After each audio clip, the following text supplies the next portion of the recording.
पारू बाळा, पारू बाळा. सावित्री आत्या, काय झालं? आदित्य बाबा, पारू कुठे आहे? पारू पारू टिफिन सर्व्हिस मध्ये आहे. काय झालं? काही काम होतं का? तिला ना एक आनंदाची बातमी द्यायची. काय झालं मला सांग. आदित्य बाबा, मला आधी सांगा की तुम्ही माझं आधी एक काम कराल का? हो. ही साडी आहे ना, ती तुम्ही पारूला द्या. साडी?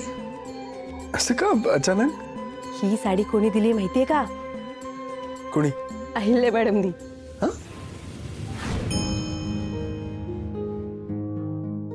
अहिल्या मॅडम, मला बोलवलं?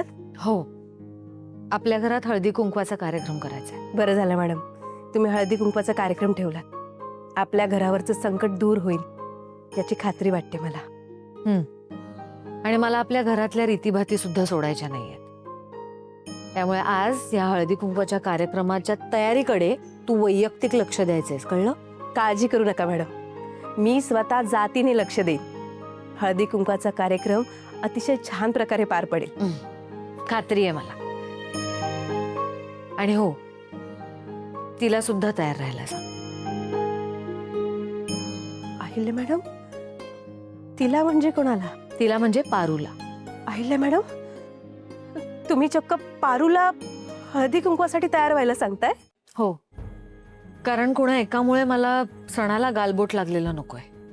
आणि आपल्या घरातले सगळे सण शास्त्रानुसारच झाले पाहिजेत. त्यामुळे प्रियासोबत पारूचं सुद्धा हळदी कुंकू आज होईल. तिला तयार राहायला सांग. आलेच. थांब, ही साडी पारूला नेऊन दे. तिला म्हणावं संध्याकाळी ही साडी नेसून तयार राहा. मॅडम, पारूला हे कळल्यावर तिला खूप आनंद होईल. मॅडम, मी तिला साडी देते आणि तुमचा निरोप देते आणि संध्याकाळीच्या तयारीला लागते.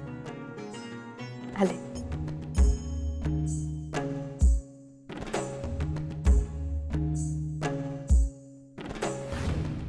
आईने ही साडी दिली? हो आईने ही साडी दिली? हो. कसं काय पण? एक मिनिट, काही खास आहे का आज? आदित्य बाबा, आज आपल्या घरात पारूचं पण हळदी कुंकू होणार आहे आणि अहिल्या मॅडमनी स्वतः मला पारूला निरोप द्यायला सांगितलंय आणि हळदी कुंकवासाठी ही साडी तिला द्यायला सांगितलीये.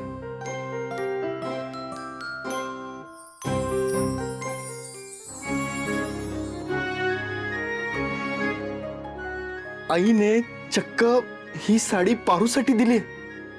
सावित्री, आता माझा तर विश्वासच बसत नाही. मी खूप खुश आहे यार.